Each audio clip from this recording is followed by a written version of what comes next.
So last tournament of the season, we've got some really big redfish that just came in. I've seen a 8, 9, 9. I mean, it's crazy. And these guys are not even hitting 27 inches, right at 27, a little over. Our limit is 27 and a half, and these fish are coming into footballs. Good job, guys. The takeoff time's around 6:35. You can take off from wherever you want. If you want to go after the fish, you got to go where they're at. Oh, the Marker 54 bait, man. If y'all are looking for a new topwater, I mean, that thing looks great in the water, has a good sound to it. I had a few fish follow up on it.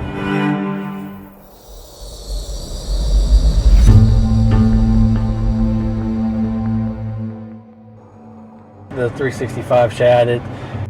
Me and Jacob have been teaming up, and Chuck McKinney, we all teamed up to try to come up with another swim bait that we all kind of threw a little attribute to, and man, this bait's gonna be something else. Those two baits have been pretty solid so far, and I've had one that's got, I don't know, 6 or 7 redfish on it, and it's still hanging on the jig head, so it's a pretty solid bait. And this is the game you play as a tournament angler. I mean, the conditions aren't always going to be the perfect for you to, get it the way you want every time. We're supposed to be seeing 10 to 20 miles an hour today. They were right today. And this is definitely worth the time and effort.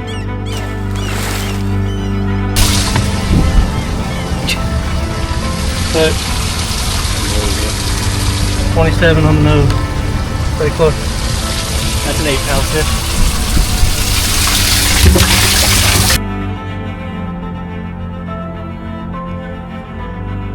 Little feather in your cap when you can find fish and do this stuff whenever. Line cast through here. This is where we were seeing it. What do you tournament fish for? Do you tournament fish for money, or you tournament fish to see how good of an angler you are on conditions that aren't perfect? Little guts and pockets all through here. Some of them you can navigate through, and some of them you gotta go all the way to the back and then turn around and come back out. So come on, man, I hope that wasn't him that vacated. He was right here.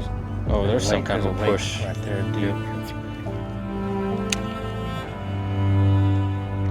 Oh, there he is. There is a fish. I don't think that's him. And he didn't want my bait. I don't think that was him. I think that was a fish.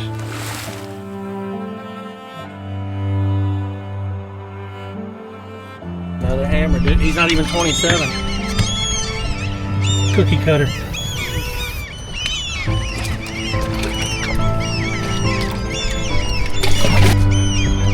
Nice, brother. Nice.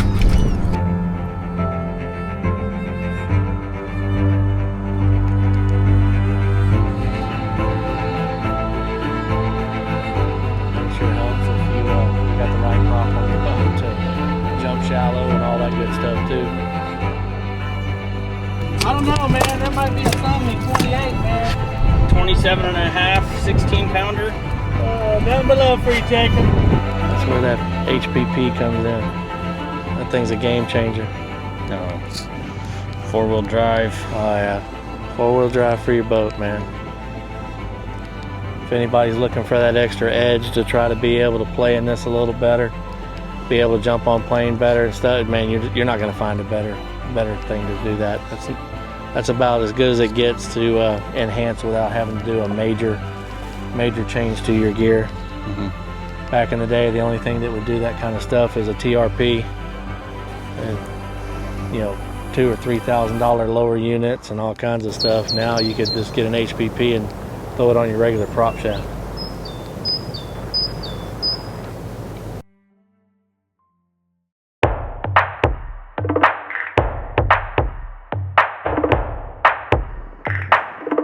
They have to be between 20 and 27 and a half. they decided to come up with a rule to try to make sure that nobody was coming in with oversized fish and therefore breaking the Parks and Wildlife regulations. Yeah, and you got to bring them in alive. If it's a dead fish, there's a half-pound penalty. So if you get a dead fish, it kind of takes you right out of the money. Artificial only, one rod at a time. Can't go out there and soak bait. Can't go out there and have 4 or 5 rods behind the boat trolling. So there's pretty much just normal fishing, cast and reel in with artificial.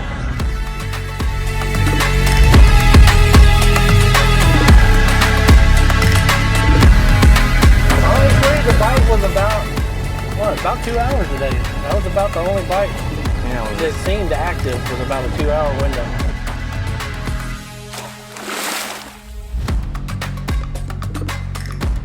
Tide predictions were for it to be out by 10 o'clock, and it looked like it was kind of lulled at about 9, so that was pretty close. But man, right after 12, there wasn't a bite, so I guess the tide might have had a little bit of trickle still left to it. And once it finally came dead at around 11:30, the bite was over. Oh, don't film me. All right, let's see if we can get them down there alive in one apiece.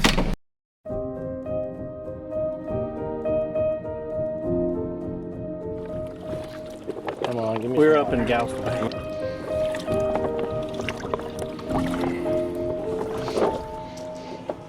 What are you looking for when you're when they're weighing in? If you just say that real quick.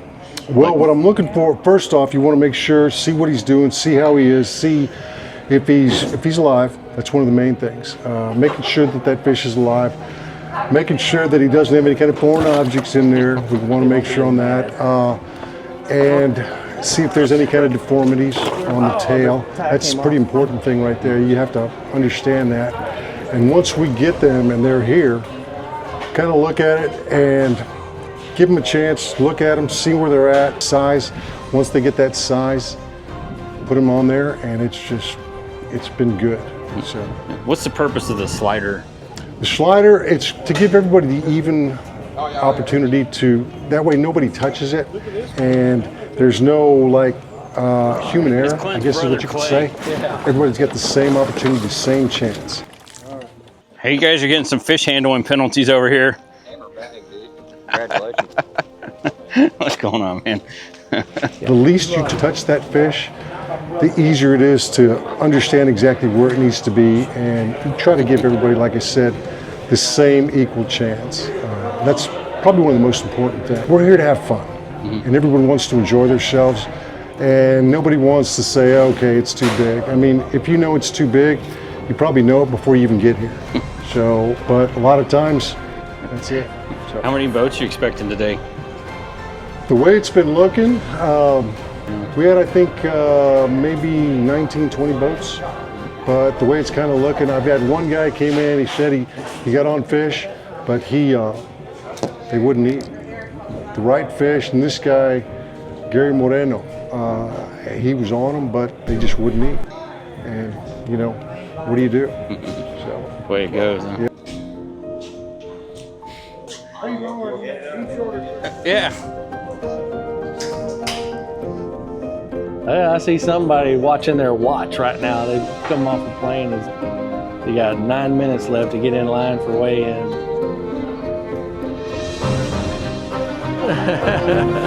Jeez. this guy, here's Wild right here. Clint, Sholmire, and Mike and Willcox. 17.42. Good job, guys. Come on up here. Thank you. Oh, Thank you, guys. get on that side. Get on your good side.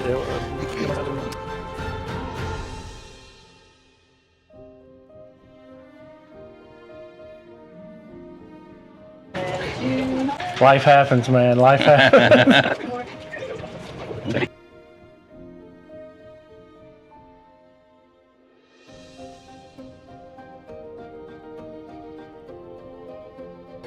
Well, I'm going to say I did most of the catching. he did the hooking.